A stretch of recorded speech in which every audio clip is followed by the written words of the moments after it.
from Michigan. But we had some nice visits with everybody, so it was a great evening.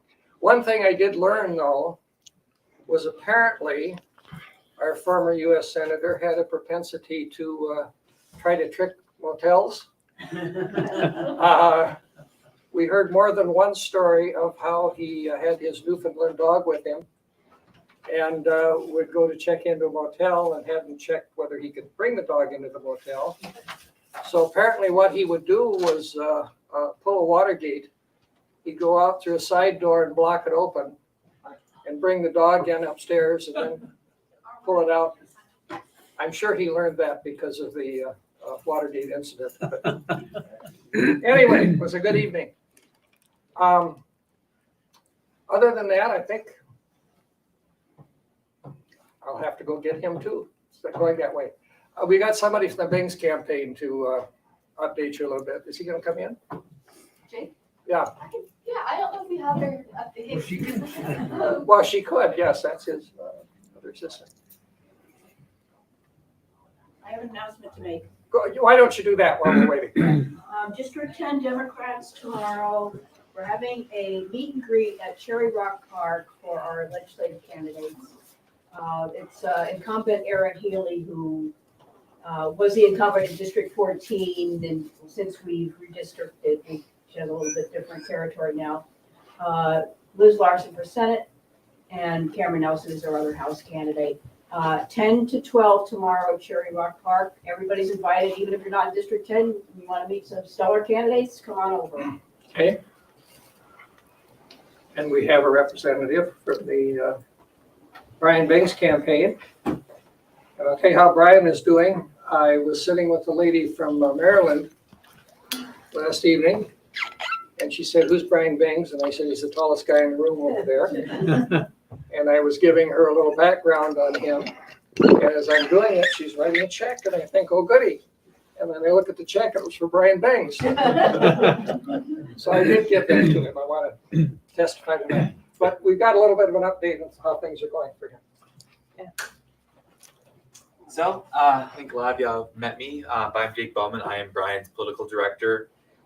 Just wanted to give y'all a little bit of an update here. Kind of one of the more exciting things going on with our campaign the last week is we had a poll out in the field, and we're not revealing the results yet, but they're very promising. I think it's going to surprise a lot of people. I know we've kind of told some folks, but we're kind of trying to keep it under wrap a little bit here.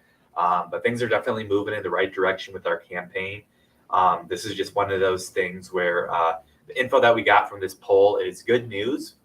We've got the right candidate, we've got the right message, and we've got the right time. It's just going to be coming down to executing it and getting the support, financially, volunteering, just everything kind of across the board. This is one of those things that I think this news that we got from this poll is going to help out all the candidates up and down the ballot. And so, we're going to be releasing that, I think, sometime next week here. And so I'll make sure everybody is kind of looped in, and we can probably chat a little bit at the next meeting about it as well, too, after we announce it. But yeah, in terms of other things, we are very close to officially completing our tour of the state, visiting all 66 counties, and we've already been to all 9 reservations. So people are definitely getting out and learning about Brian, and it's fairly consistent what we're seeing with folks is once they meet him, actually hear from him and see what kind of candidate he is. They're really excited about him. So we're going to be going up on TV hopefully within the next few weeks as well too, to really kind of start getting Brian's name out there. But what I'm always telling folks is these days social media plays a big role in kind of getting information out to folks, and it's very cheap and efficient too. So if y'all are on Facebook, Twitter, Instagram, just invite 5 friends to like the page, share the page. That would be incredible. But yeah, other than that, we are going to be trying to think tomorrow. Dakota Days up at Dakota State. We'll be up there for the parade. Then we're going to be at the Special Olympics softball tournament in Mitchell. And then on Sunday, we'll be here for the reproductive rights rally as well. So if y'all haven't had a chance to meet Brian, he will be in Sioux Falls at that event on Sunday. We'd love to see you. It is at Faywick Park, from Faywick Park with the Statue of David. Yeah, it's going to be from 2 to 4, I believe. It's put on by the South Dakota Democratic Party. Jamie and Representative Kites will be there as well too, speaking. So should be a good event and for a good cause. But yeah, I just wanted to kind of take this opportunity. If anybody had any questions about our campaign or anything like that, since I'm here, I can answer them now. Is it helping with the, have the poll results help, with national? Yeah, dollars? we're starting to get some organizations that kind of haven't responded to us. It's been a little bit frustrating because this is a campaign that like we understood that like in order for us to gain some traction and get some outside support, like Brian had to put in the work and do all that stuff. And so, you know, we've been doing that, going to all these counties. He's doing like 30 hours of call time every week. And organizations still kind of work hard to take notice, but now that we've got this poll out there, we're starting to hear more and more support from folks. The DNC and the SCC are being a little bit more receptive to us too. So I think we're on the cusp of having 2 campaigns, statewide campaigns here that are going to begin some national attention. So like I said, that's going to help out all the campaigns. So it'll be some exciting stuff. What's been the primary focus of the campaign? Yeah, so in terms of like issues, do you mean? So what we found is that prices and it's kind of healthcare in general. Healthcare has been something that Democrats have been pretty strong on for the last years. But specifically with prescription drugs, like Senator Newsom voted to get to the cap on these. That's something that's been very unpopular for folks across the board. We've also found that abortion rights, abortion access is also one of the higher testing messages. When we first kind of started running this campaign, we weren't sure how much we were going to want to necessarily talk about abortion. Like Brian is very proud of pro-choice, but just kind of given the makeup of South Dakota, we weren't sure if that was an issue that we necessarily want to be talking about very much. But given what happened with the Supreme Court and everything, it's kind of come to the forefront. And what we're finding is that like the majority of South Dakotans, even here in South Dakota, like I'm sure y'all saw the what happened in Kansas a few months ago with that ballot initiative, how it passed in the Ruby Red state. And we're seeing from this polling data some of the same support here in South Dakota. So I think that bodes well for 2024. Like I don't have the inside info on that, how that campaign's going, but based on our data, that looks good. So we're definitely going to be talking about that more, which I think is not only the right thing ethically, but also it turns out that this will be a good thing for Brian to campaign on as well. So again, for like Stephanie and Tom, some other statewide candidates and local candidates, if there's ever any information in that poll that in terms of messaging and what works well in our state here too, you can chat with me and we'll share some of that info with you to help you out with your campaigns too. But yeah, I have to put in a plug for my hometown. Yeah. It's just a few miles up the road. Okay. Saturday night, Ryan's gonna be in Sisseton. yes, yep, I'll be assistant. Yep. For the fundraiser. It's just 150 miles one. yeah, no, because we're going up there and then back down here for that repo rights rally. But yeah, he'll be there as well too. What is he poll statewide? Statewide, so we're not quite releasing that data yet. We will be next week. I'll say we're down in the head-to-head initially, but what we found is that the message that we've got, we're able to. I'll just say that it'll be a competitive race and that we've got a clearer path to win now than we initially thought. So it's kind of confusing. The reason why we're kind of holding off is because we don't want to release the info too soon, because if we do, we're afraid that Senator Thune is going to go up on TV and just like buy up all the airtime and start attacking us. So we kind of want to make sure that we've got everything all lined up on the back end before we kind of announce things publicly. But it is good news. So, like I said, just kind of wanted to start the buzz and everything like that. But, all right. Is there gonna be a press conference or something when you release the news? Or? Yeah, we'll do a press release, and we'll be releasing it to other news outlets, and like getting a hold of like 538 and some of those places too, so that they'll be aware of it too. I don't know if we'll actually do a press conference, but we'll definitely have a press release that we'll be sending out. So hopefully that'll get picked up by some news organizations locally and nationally. Cool. Okay. Thanks, Tom. Oh, quick question, will Yeah. Brian Banks have TD ads soon? Came Yep. over the, Yep. We're having our ad guy come out next week, so we should be having ads up very shortly too. That's one of the things that we wanted to try and get into the works so that we're ready to go up on TV not long after the poll comes out. So, yeah, very exciting stuff. Okay.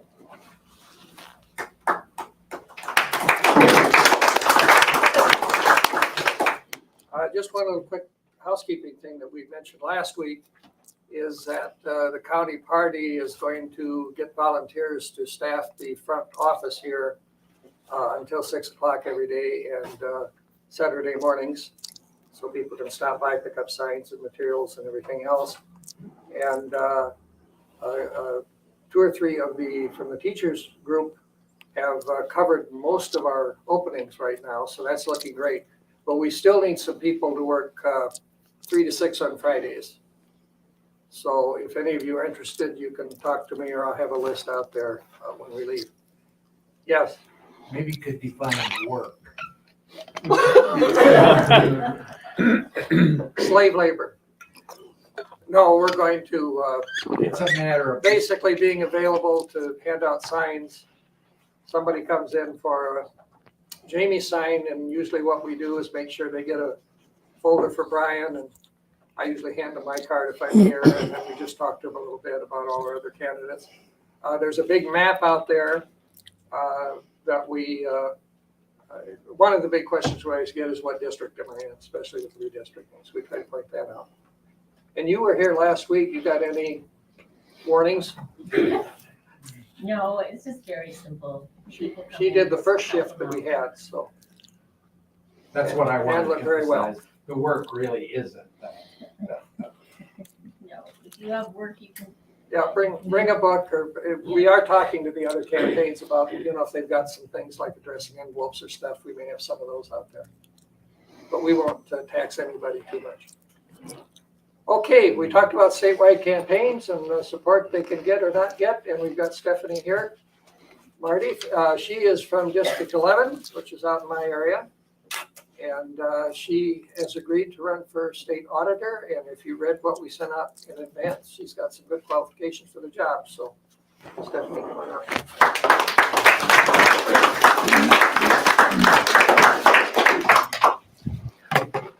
I will do a couple of apologies first. I get really raspy sometimes. I've got a long history of having a lot of different operations, cancer and all this stuff afterwards. So if I lose my voice, that's life. The other thing, I don't stand still very well simply because I've had a couple of back surgeries and I got another one next month. So if I start to sweat, don't worry, it's all part of the game. So the question I would ask is, what can I tell you that will help you understand and support my campaign? So a couple of things. Without a doubt, I'm probably the most qualified candidate that has sought this position in more than 60 years. The other point, state and county auditors have never been more important than they are right now. So whether you like me or not doesn't really matter. We need to do something to support that whole group of people. To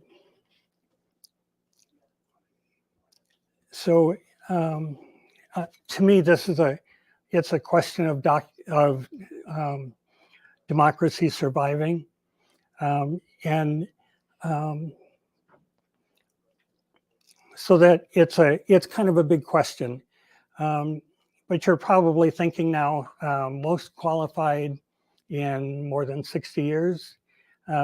You're kind of wondering if she's just full of herself. So let me tell you a little bit about what a state auditor is supposed to do. The state auditor serves as a taxpayer's watchdog. It is the state auditor who scrutinizes the manner in which state tax dollars are being spent. Simply stated, the Office of State Auditor is constitutionally the office of checks and balances. The auditor is a state-level position in 48 states that supervises and has administration rights over the accounting and financial functions of the state. Additionally, auditors act as watchdog over other state agencies, performing internal audits and investigating fraud. So, put very simply, the legislator passes spending legislation. The state treasurer then will allocate funds based on what the treasurer or what the legislature says to do. And then in the end, it's the auditor's job to make sure those funds are spent appropriately, except in South Dakota. If you can imagine, as far back as 1943, when people were supposed to be thinking about the war, our state legislature took basically all of those audit functions away from the state auditor and put it under the state legislature. So the question I always get is, what are you going to do to stop fraud in state government? My answer is, I don't have the authority, and I won't have the authority until things are changed. So what the legislature did was took all of those functions, created an auditor general that oversees that, but it also takes more of that away from the state auditor. So if you think about that, the question goes to, what is an auditor supposed to do? Well, my history as a compliance examiner says that an audit is supposed to be independent, it's supposed to be risk-based, and it's supposed to be timely. That doesn't sound like a big deal. It is, in that, first of all, that auditor general is not independent. The state actually, or the state legislature, Republicans, actually fired the auditor general in this last year and brought somebody else in without really offering any debate for that position. It was just they appointed somebody. So the question of is being risk-based. Risk-based means that we don't take a checklist, walk into a county government and run down the checklist and say everything's okay. Risk-based means we look at that county and look for the things that might be problematic and then audit those things. And then the last part of that goes to the question of timely. Well, timely means we're getting those results out as quickly as possible, not once every year when the legislature asks for all the answers. So the state auditor does not do those things, or the state auditor general does not do those things. The question of what the state auditor does is they do payroll. They do payroll and bookkeeping things for the state, which is really contrary to what an auditor is supposed to do. So the question would go to, okay, the state auditor is an ethical guy or whatever, and they do all of the bookkeeping stuff for payroll. But what stops anyone in that entire chain from committing fraud? There is no check. There's no check and balance for stopping fraud in the process. What should happen is that it should fall somewhere under a different office like state treasurer, where the auditor could go back and look and see if things are being done appropriately. So a good example is some state office, some state auditor um, does their payroll, sends it up to the um, state auditor. And honestly, how is that auditor going to be able to tell that those records are correct? So are you paying me the right amount? Are you paying me for the work I did? There's no check to make sure those things happen. So South Dakota in those areas is just really kind of messed up.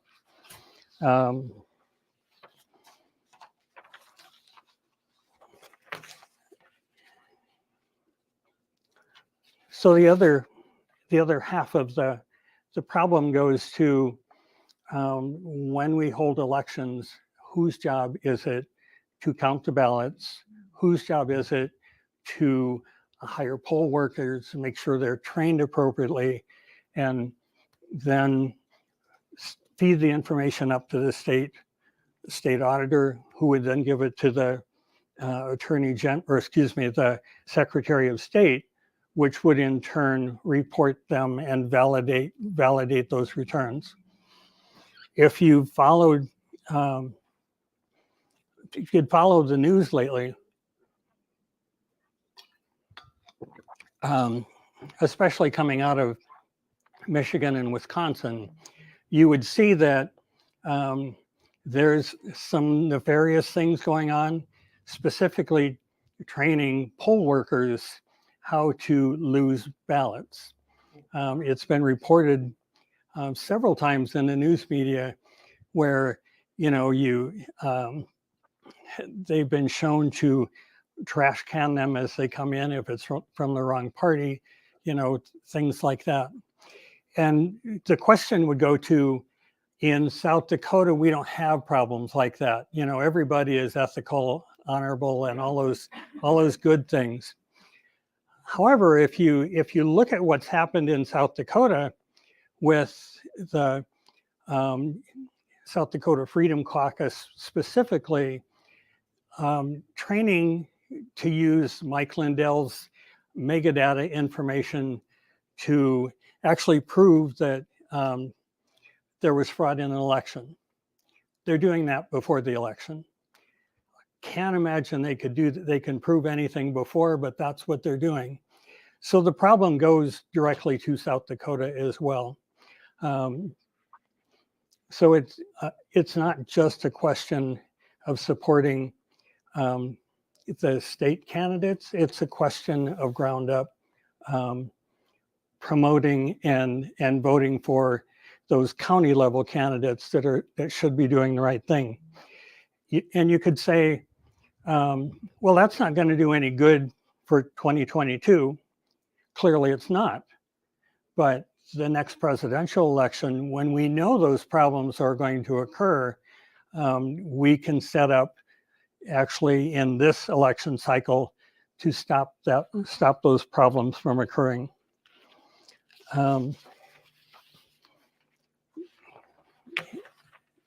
Kind of in a closing, fraud in South Dakota doesn't exist. However, I would point to what happened at Mid Central Educational Cooperative, the EB-5 scandal, Nome's use of state airplanes, the Pandora Papers, if you remember what those things are. All of those things have been reported by the media, but not through state government at any level in a fraud investigation. It's all come from news sources. The last one, probably the most egregious problem, actually went to the PPP loans that have been made throughout the country as part of the Biden's effort, basically to shore up the economy, give people enough money to survive on. It was reported actually today that the Department of Labor has identified over $45 billion of fraud in that program. Nearly every state has reported fraud, but not South Dakota. So the question goes to who's guarding the chicken coop. We don't have anybody doing that. We need to, as a Democratic or a Democrat in government, we really need to support all of those candidates at all levels.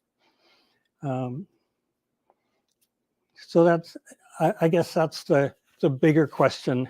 How do we make things happen that really need to happen in our state government? It's not enough to support Tom Cool. It's not enough to support Jamie Smith. It's literally all levels down to the lowest county level to make things work. So, questions? Go ahead. You mentioned that you thought you were the most qualified person in 60 years. I'm just curious.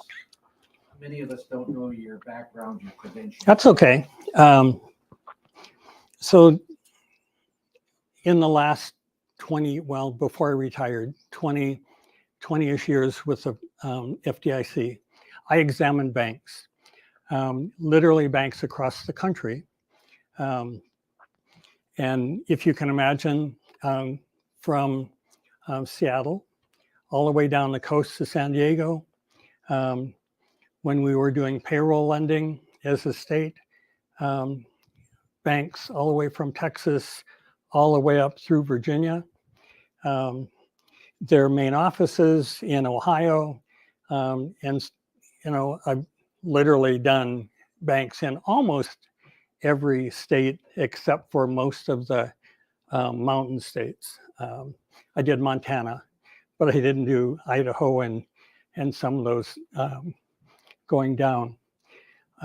When the financial crisis hit, I spent almost 3 years in Washington writing a school for compliance examiners because there weren't any. And we had to train examiners quickly. Quickly meant within 3 years of their hire. So I wrote the finishing school and then I taught it. So what does that mean? It's like, what's an examiner supposed to do? How do they do it? And literally training them from the bottom up. How do you do risk-based auditing? How do you make those things happen? And then before you go to the bank, you kind of determine what the risks are. They evolve throughout the examination, and then you provide a report to management and to our management. Really, the question goes to, are banks doing what they're supposed to do in consumer protection? So literally 20 years doing that. The state auditor position does not require anything.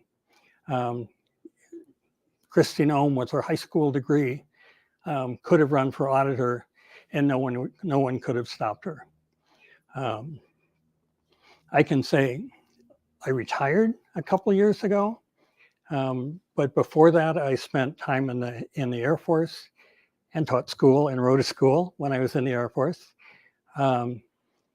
Spent most of my time outside of the Air Force and my Washington little fiascos. I've spent all my time in South Dakota. So I'm born and bred and have strong ties here. Did that answer your question? Yes, I do have one other question. Go ahead. The state constitution, which I assume was written about 1889. Yep. Must have said that an auditor has the powers that it should have. Nope. In 1943, you said the state legislature took those powers away. Right. Is that constitutional? Can the state legislature The, powers from a constitutional officer away? the Constitution says very little about the state auditor, except they're independent of all other state government. They don't fall under the legislature. They don't fall under the governor. It's an independent office. There are no requirements in the Constitution or any written procedures, whatever, for the state auditor to follow. There's nothing there. So does the state legislature have the right to take those things away? I would argue no, simply because of what an auditor is and what an auditor does. If you have rights over all departments in the state and the county and the school districts, then how do you do those things without having that auditor responsibility? I just don't think that, I don't think there's any legal legs to stand on for the legislature, because if nothing else, the Constitution is unclear of what an auditor is and what an auditor does. Yes, Comment, then a question. sure.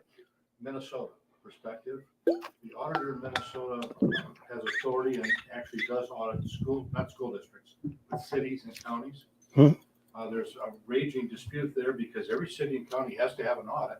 And the private sector would prefer to do that. And so what's happened over the last, well, I would say 20 years, is that fewer and fewer cities are audited by the state auditor. So the question is, in South Dakota, what's the situation? Are there private auditors? That is private CPA firms that do that? I hate to use the phrase. That's a really, really good question. What's happened in South Dakota, rather than this legislative audit, auditor general, there's a whole realm of audits that are supposed to be conducted, and there's timeframes they're supposed to be conducted in. However, they've defaulted in many cases to taking the audit from the county and relying on it. So there's, I mean, in those cases, there's no check. There's no balance at all. And that could go back as well to what we did as examiners, compliance examiners. If you're going to rely on an audit, you have to validate it. So you have to do something to make sure that audit is accurate. We're not. I hate to be so blunt, but it's like, we're not doing what we're supposed to be doing. So quick follow-up. I'm imagining that there's quite an industry in the private sector in South Dakota doing the audits. How do you address that culture when you get to be elected?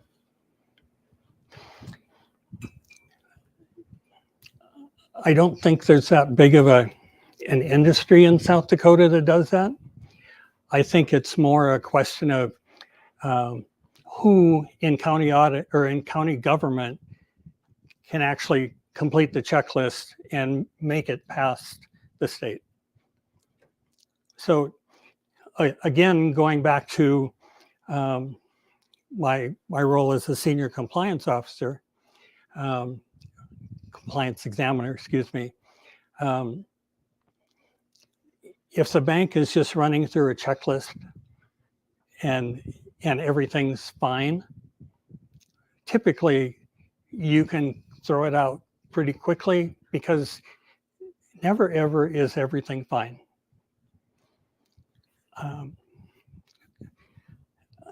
Again, it's really sounds terrible of me to say we're not doing what we're supposed to do. We haven't done what we're supposed to do, and it's getting worse. Go ahead.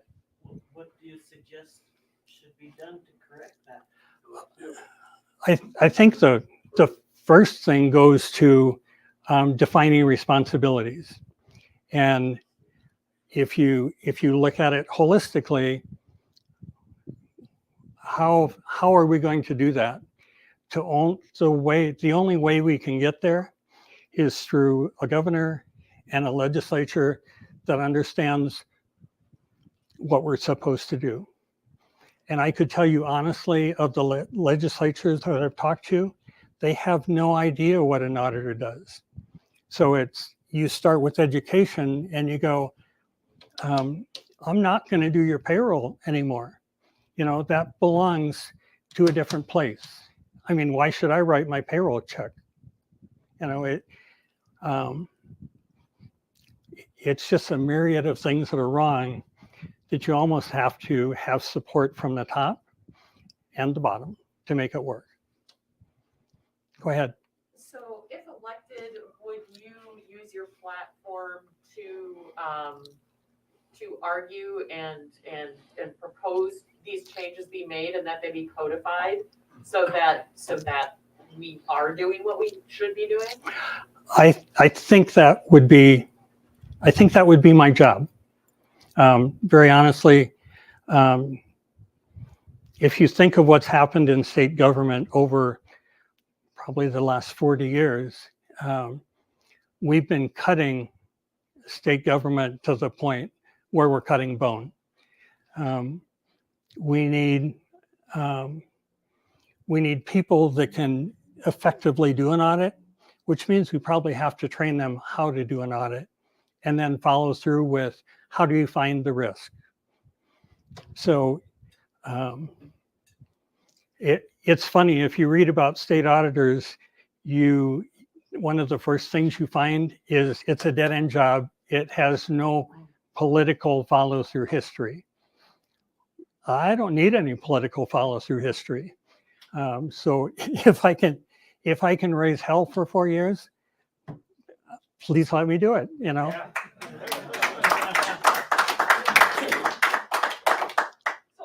a follow-up question then, have you talked to any current legislators who like the idea of putting this right? Is there any will for it, at least in a smaller section of the legislature right now, to try to make those changes happen? I have to wiggle with that answer. Of the legislators I've talked to, generally they don't know what the auditor is supposed to do. So the only way you can facilitate that kind of change is literally first training them, disproving the notion that the auditor can do the things that they're tasked with. So again, it really goes to imagine in county government, you have no voice. How do you find voice? You win an election. People that are elected have no clue what their job is. So you have to define what the job is for people to understand what you're doing and why you're getting paid what you are. So, the bigger picture is we can't cut taxes anymore. It's something nobody ever wants to say, but we can't. We're more in a position like we were in the late 1940s, where government has all run dry at all levels. And how do you fix that? You raise taxes, you hire the people you need to hire to put the whole system on track. It's very much like a teacher shortage. You have a teacher shortage because you're not paying them adequately and you're forcing them to do things that they shouldn't be forced to do. So education, training, it sounds terrible, but you can't walk into a place and say, we're not going to do it this way anymore. It takes time to turn that wheel. Go ahead. Just for clarification's sake, Christy Nome could have run for the auditor's position with a high school she chose instead to run for Congress. Yeah. And she won with a high school degree. And then, don't quote me, but I would suspect that her staff probably got her college degree. Yeah, But there was no auditor to verify that. yeah. She got her degree while working full-time in Congress. Yes. You know, I worked real hard to get my degrees. I had custody of my 3 kids at the same time I finished my bachelor's degree. I went on in the same fashion to get my master's degree. It takes a lot of work to work full-time, take care of kids, and get an education at the same time. But I can't imagine how anyone in the federal government can have the opportunity to get a higher level degree without suffering a tad bit. Maybe that's the right way to say it. Go ahead. My thoughts are that when you're elected, you almost have to write a job description for your position, plus those positions under you, and then do the education process for the legislators and present this as a guideline. And then you also have to keep doing your job as the auditor. Yeah. That's just my thought. And if you think about it realistically, the Constitution needs to have some section that defines that role, and it doesn't. I mean, it just doesn't. Other than the state auditor is independent of all other state government, the Constitution is just it says nothing. Go ahead. I have another, I'm not sure if this relates or not, but just what I read from the media about the federal funding that was to come down for daycare providers. Yep. To help enhance their ability to care for kids so parents can do their jobs, etc. I'm not sure if this is true or not, that money has yet to be dispensed to daycare providers so they can upbuild the daycare system. I'll make a couple of comments. I have a daughter and granddaughters who work at a daycare. I can tell you that the owners of that particular daycare got the money and didn't put it where it belonged. They did what? They took the money, but they didn't increase wages for the staff. They didn't hire more people. They did nothing to earn those dollars. Would that be part of an auditor's situation, even for the daycare, their financial? In every other state, that's true.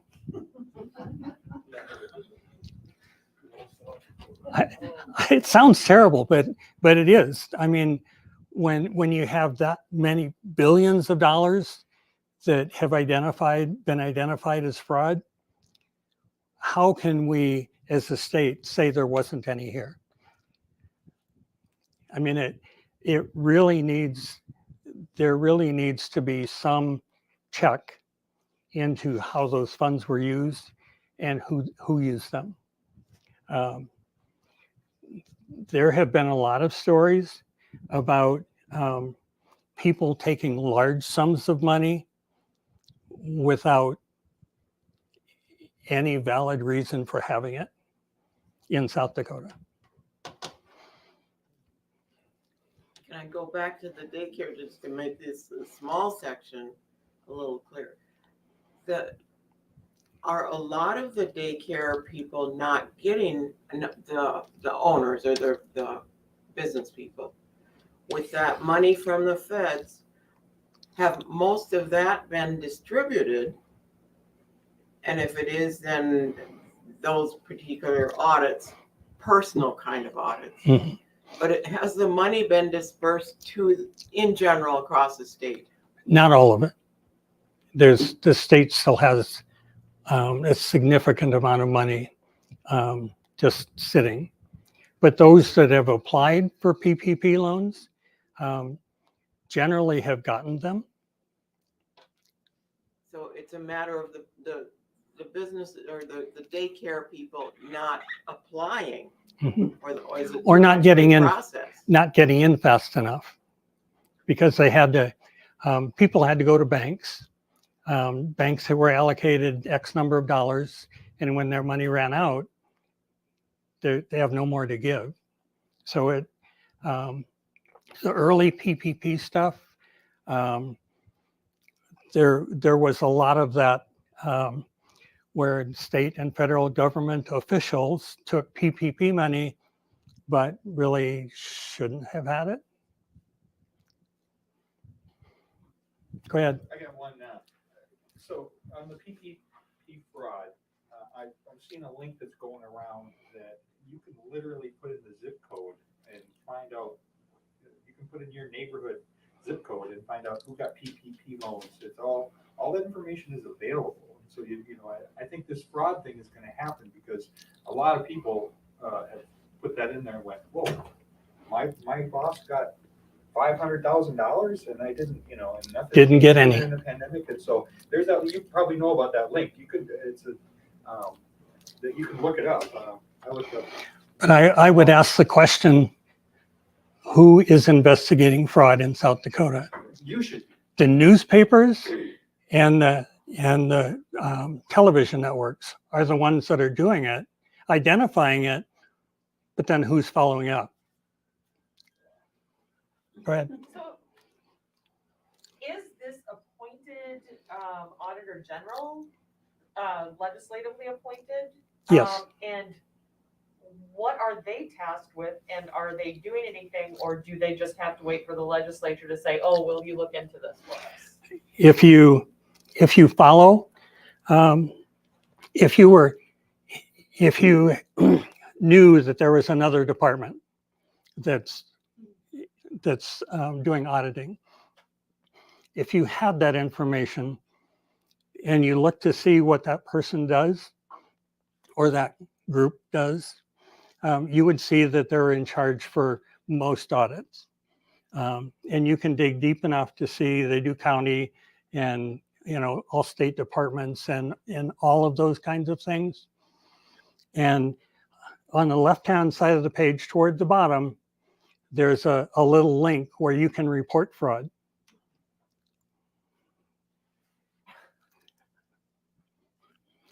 Whose job? Again, whose job is it? We're just not doing it. So, anything else? The little box at the left side, Mhm. and if I check that, That's not check it, it's click it. I click it. So it'll open up and, you write your little blurb and say, we think there's fraud here. Then the question is anybody going to follow up? Where does it go after that? Yeah. And that's your point? Yeah. Yeah. There's nothing that I could see under the Auditor General legislative audit that investigated any fraud. So if they're doing it, they're not sharing that information outside of their little group. How large department does the auditor run that does nothing? I don't know. I can stay in Sioux Falls and sit on my. Yeah, I know, but I mean, in Pierre, I would assume that the auditor has an office and there is people who works in the auditor's office. Yes. How many people are working in the auditor's office? Essentially, It's a very small number. It's less than 24. If you go to the state auditor website, it tells what all the positions are and what they're supposed to do. even though they don't have a constitutional duty to do it. Right. That's the way it works here. Well, thank you.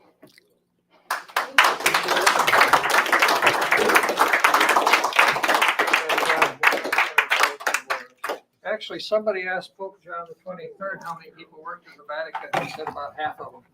Yeah, there you go. Next week, we've got Jonathan Ellis and Joe Stevie, who were Argus Leader reporters, and now they are launching a little newspaper called the Dakota Scout. We've got copies out there if you'd like to look at it. And I did, in error, one of many, but I said Friday afternoons we need people. Actually, Saturday mornings is when we have the most slots. So anybody's interested in coming and reading a book and talking to a few nice people, you can sign up on your way out or along the line. Other than that, thank you all for coming, and we'll see you all next week, and have a good week.